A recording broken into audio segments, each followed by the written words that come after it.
Welcome to another program in our series, Candidate Forum. I'm Bill Weir, the producer and host, and I'm delighted to have with me today Samantha Pree Stinson. Thank you for having me. And Samantha, you're a candidate for Minneapolis City Council, Ward 3. That's right. But you're so much more. Your experience really contributes to your reputation for being having a very pragmatic approach to problem solving and tenacity and resourcefulness and grit. Absolutely. And I believe that that comes from being a U.S. Army veteran, serving as a sergeant for 4 years, 14 months in Afghanistan, from being a mother, and also from being a program manager. That culmination of experience, I really think, lends to exactly what we need in our city right now. Good. And can you tell me why you decided to run? Was there something more than just that view? There were actually a couple of experiences. Actually, the day after Trump was elected, I was waiting for the bus on my way to work at Medtronic. I was still there at the time. And a truck full of men drove up and said some really racially charged comments. And I thought that it would take a little longer for that type of a thing to happen, but this was the day after the election, and I thought about how many people were out there that would be experiencing these things, and how it wasn't going to take time for maybe some of these things to trickle into Minneapolis. It was already here, right in my face the day after the election, and maybe a little naive to think that it wasn't. So that was part of it, but also wanting to keep our culture local. So much of what makes Minneapolis such a beautiful city is the fact that we have such a great local economy, our local businesses, our arts and culture. And I wanted to help to create a self-sustaining, future-focused city where we are fiscally responsible and we communicate effectively with our residents, we govern proactively, which is wildly important, and invest in our infrastructure that makes us who we are. Utilizing clean energy options, valuing our residents, and creating an environment that's a thriving city of opportunity for its residents. Now, I don't want to suggest that you, more than a male candidate, would need to answer this, but what does your family think about it? So this is funny. So my husband and I are actually getting ready to celebrate our 14th wedding anniversary on the 22nd of this month. And so when I came to him and said, honey, not only do I want to run for office, but I want to leave my career of 5 years at Medtronic and pursue this full time, I wasn't sure what the answer was going to be. And I had the children in the room as well. They're 17, 11, and 7, and they were all extremely supportive from that moment. They all felt that it was almost high time that I was doing something like this from the work that I had done and advocating. That's great to have a supportive family. You have to have the support of your family. There's no way that you can embark on an endeavor like this where your full self is on the table, your full authentic self for everyone to see and to be scrutinized. And then even the financial investment as well, stepping away from being the primary breadwinner of my family to do something like this, really because I believe in people and believe people need to have a voice. So what is your approach to leadership, Samantha? The inclusion, diversity, things like that.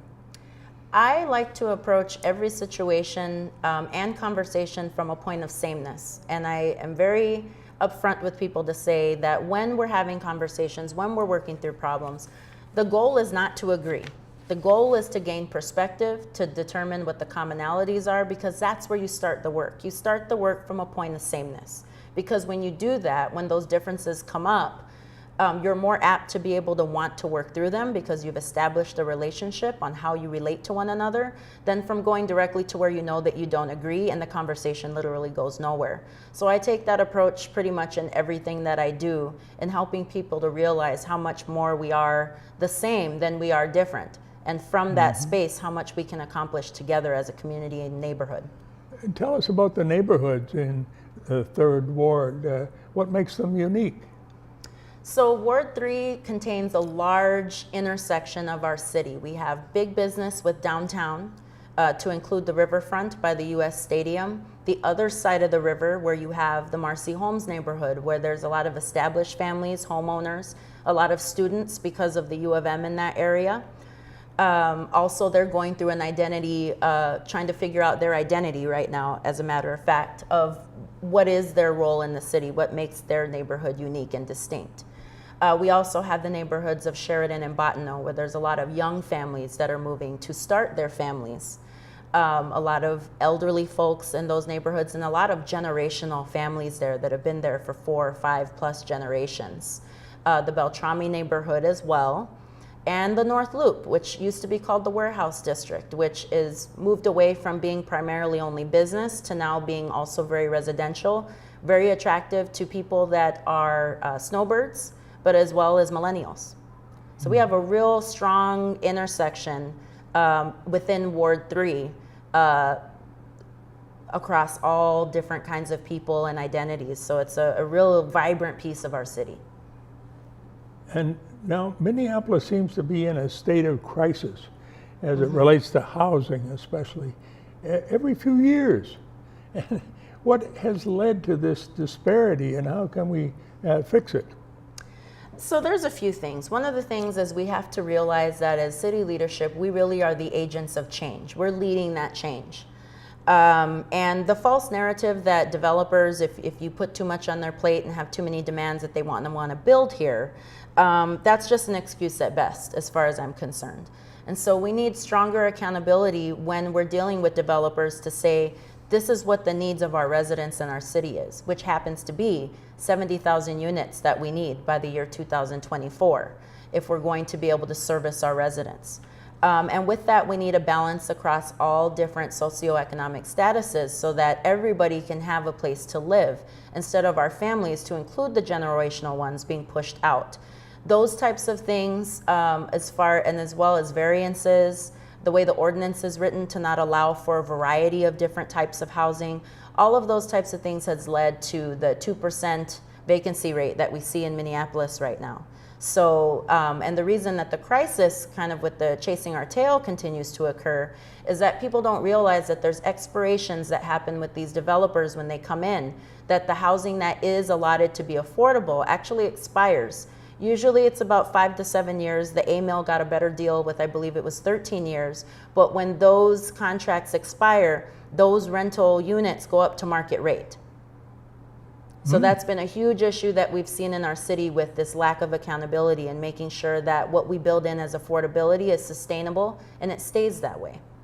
And are you concerned with historic preservation in your ward?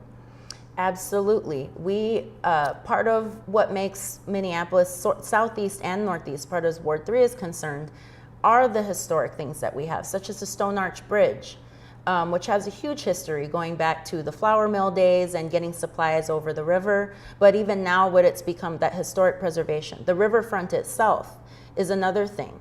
There are 3 plans on the table that not many people know about, as far as putting a private hydropower plant there, which I think would be a mistake. Also removing the dams is a possibility to return the natural flow of the river. And the third option is actually turning that area of the river on the Mississippi into a national park type of status where it becomes a destination for travelers and visitors. I don't have a very strong position either way on either of the 3. I'm working with talking to residents. I put a survey out to get their feedback, as well as talking to some subject matter experts about the future implications of going with any one of those plans or combination of plans. But that also includes churches. There's a lot of historic churches in Northeast, especially Catholic churches. I don't think that we have to sacrifice our culture, that heritage, at the expense of the residents that are already there and what those historic places mean for us. We can develop and still experience growth without it being at the expense of our historical places and our residents. Good. And what are your thoughts about communications between city officials and the residents, as well as city officials and other government agencies? Have they been doing a good job? Well, I think what we have to realize is that we're not a solid-lined organization as a city government. We're really a matrix where we have dotted lines to a lot of different intergovernmental agencies. from the school board, which is separate leadership, our parks board, the Met Council, which is appointed by the governor, and even with state legislatures. So we have to make sure that we're keeping the communication lines open because we are the economic driver. Ward 3 actually is the economic driver of the city. It feeds into our state economy. So we do need to make sure that we're all working together. When you have high school students, for example, with low graduation rates, those students who don't graduate are going to end up coming into the workforce. But what are they coming into? So these are dotted lined, matrixed issues that we need to be working together on. And even to get a little deeper into this, the DOJ report that the mayor ordered, that was a over 80-page document which had 37 findings, largely around the lack of communication as it related to the 4th precinct occupation that happened after the death of Jamar Clark. These are things that not only have we not addressed, but we have not prioritized them.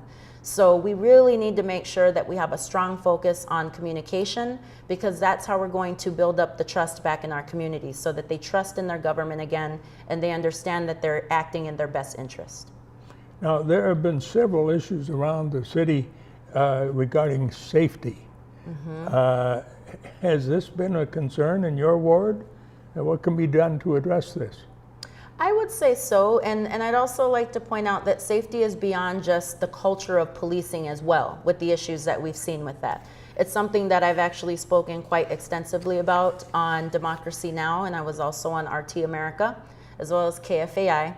So these are things that I've actually been talking about as far as the culture of policing and moving to something that is more of a community-based model, where the community actually has teeth, if you will, a bigger say in what's happening.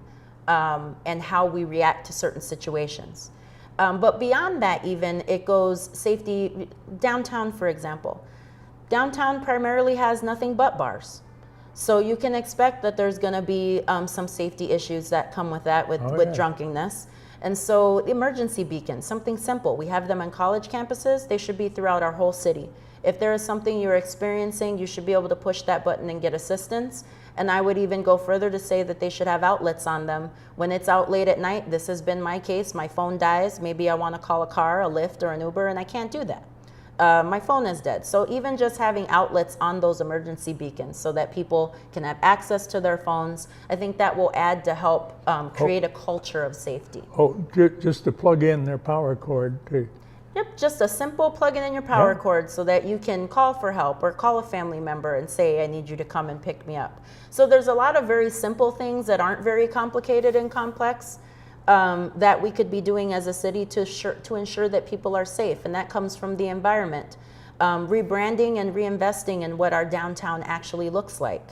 Those types of things. So safety is a lot bigger than just policing. It's also how we feel interacting within our environment, within our neighborhoods, on a smaller scale.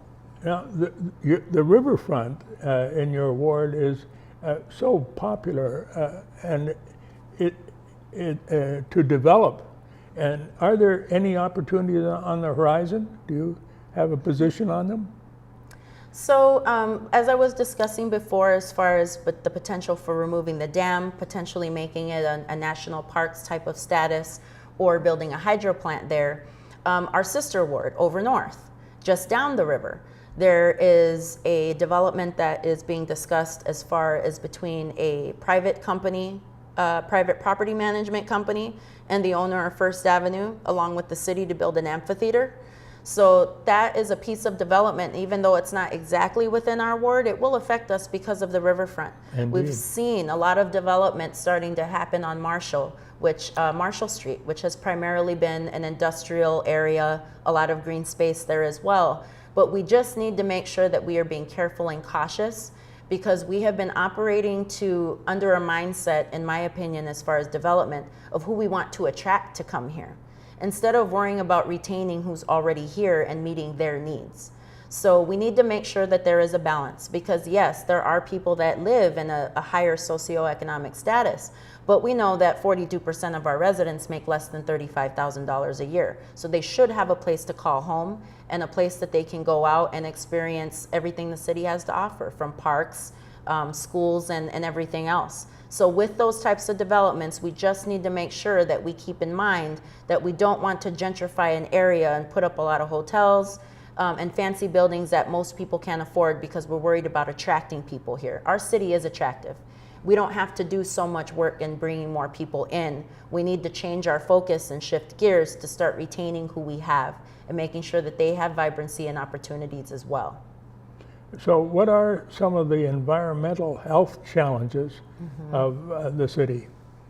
So we have several things going on. Speaking of that industrial area, so we just had a settled suit with Northern Metals, who's been in that industrial area.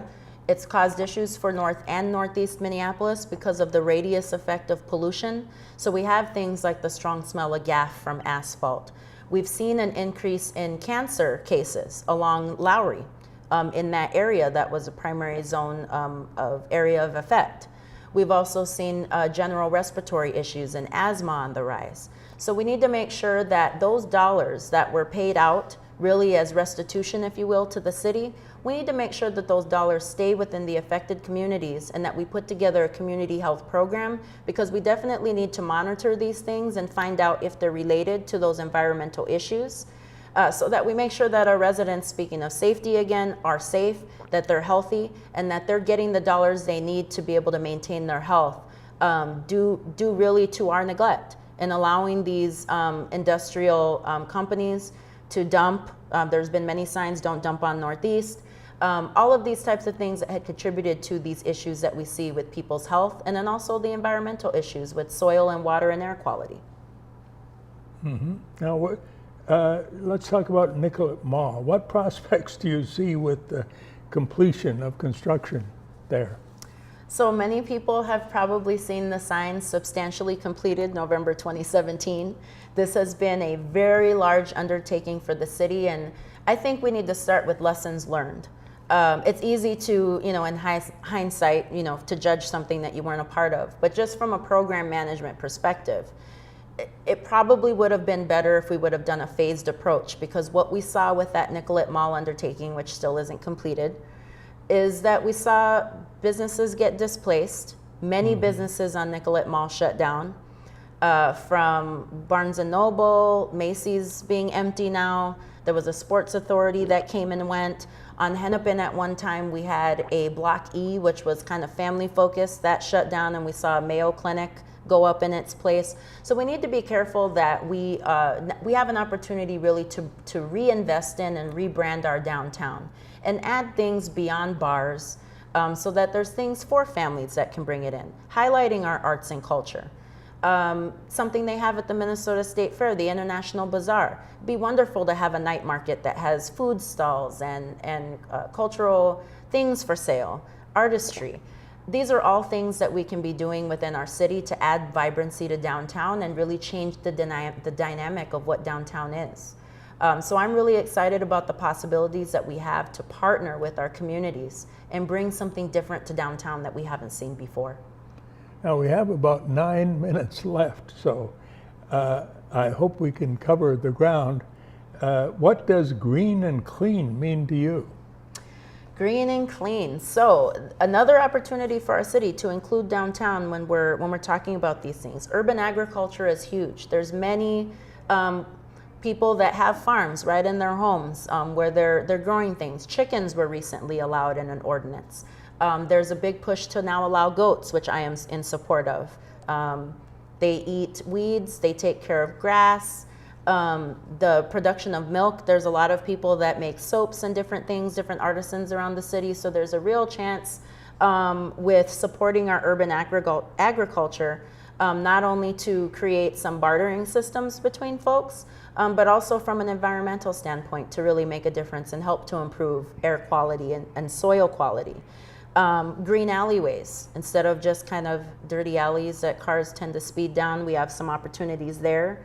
Compost amended soils, energy efficient street lights, and creating a zero waste city, which is a goal of our city. The way that we do that beyond what we're doing with composting and recycling is also to encourage those that do business within our city, whether they're developers or some of the larger corporations such as Target, some of the engineering firms. We want them to build with an engineering mindset of creating the product with zero waste. That's what's going to allow us really to move past the probably 80 to 90% realistically that we'd be able to get to To get to 100% zero waste, we need to be working with those companies and those organizations to promote creating the product itself from a zero waste mindset. So all of these types of things would bring that green and clean prospect into our city. And another piece of that is the educational piece. Eureka Recycling, who primarily takes care of the recycling in the city, a lot of what they get, more than half, is not recyclable. So we know that we have an opportunity as a city to be able to educate and put information out to our residents so that they understand and can start to get better at what can be composted and what can be recycled. And that's important so that we cut the costs of recycling. Absolutely, because that's another high cost when the things that we're getting can't even be recycled. So beyond just sending things in the mail with a placard that can go on your refrigerator, I think we need to rely on our ingenuity and come up with some other ways that the city is really driving the information and, again, the communication to its residents, so that we are being cost effective, but also we're having a positive impact on our environment. Let's take a look now at the biggest threats or challenges facing Ward 3. What do you see them as? I think the largest threat, and really citywide, is that we're not talking about or addressing rising costs. Whether we're talking about the cost of living, the cost of operating a business, the cost of not investing in our residents, that's a different type of cost that's not monetary. But that's one of the biggest things. We've seen a wage adjustment in Minneapolis that's going to be phased in over 5 to 6 years, depending on the size of your business. And wages are important. People do deserve to make a wage that is living. There's people that are working 2 or 3 jobs and still they're not able to afford a living wage. However, you cannot, it's just like a math equation. You can't just make changes to one side of the equation. You have to balance the other side out in order to get to the actual solution for the variable. So there are many variables. Wage is one of them. We've addressed that. It's in place. It's in the process of being implemented. Now we need to shift our focus and start looking at and addressing cost, because that's the only way that wage difference is really going to mean anything. The way that our residents are being pushed out because of housing issues, wages previously, but even still, that's a 5 to 6 year implementation period. The real issue is cost. And there's no measures in place to change the cost of goods from going up, the cost of housing to continue to go up, to where the $15 is not efficient or really makes no difference at all. So that's the biggest threat we're facing, is not addressing cost. So that's where I see us prioritizing for the next 4 years, is addressing cost, as well as thinking beyond minimum wage and what does that look like next when you start thinking about things like job automation, which is not, some silly conspiracy theory. That is real. Job automation, and what jobs are people going to go to with job training, technical training. I know you've been endorsed by one party. Would you tell us about that? Yes, so I'm thrilled to be endorsed by the Green Party. I was a lifelong Democrat and actually had served as our Senate District Vice Chair for the DFL for Senate District 60. When I decided to run for office, and it's a nonpartisan seat, I wanted to be a part of something that better reflected my values. And beyond my values, I wanted to stand with a party whose value system and ideologies really was able to have broad appeal. And the Green Party has 4 principles that, regardless of how you identify politically, most people could get on board with: grassroots organizing, nonviolence, economic and environmental awareness and responsibility, as well as social justice. And those are 4 things that our city is facing. And regardless of how you identify politically, those are things that resonate with people. And so being identified with the Green Party has been a positive process for me. It's allowed me to lead from the front, to be able to articulate my original ideas the way that I would like them to be portrayed without being micromanaged. And it's allowed me to have a very broad base of appeal across all political parties, because the message that I'm sending resonates with all of us, and it keeps it local, talks about us as a community, as Minneapolis, and it's not focused on this very polarized 2-party system that we've seen, not just on a local level, but on the national level as well. We have 1 minute. What are your final thoughts regarding the ward and your campaign? I'm thrilled to be running for this seat and be able to represent the everyday regular people who are out there working hard every single day, who are looking for relief and looking for opportunity. And I want people to know that you are seen, you are heard, and you are valued by me. And because of that, we're going to work together to ensure growth and opportunity, but not at the expense of our residents, and we're going to keep it local. Well, thank you. I am ready to say you are really worthy of election.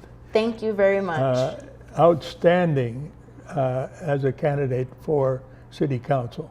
Thank you so much. Ward 3. And what is your slogan? So Pree for 3, that you can never forget it. It's PREE and then FOR and the number 3. That's also the way that you can find me on social media, Instagram, Facebook, and Twitter. My website is pree43.com.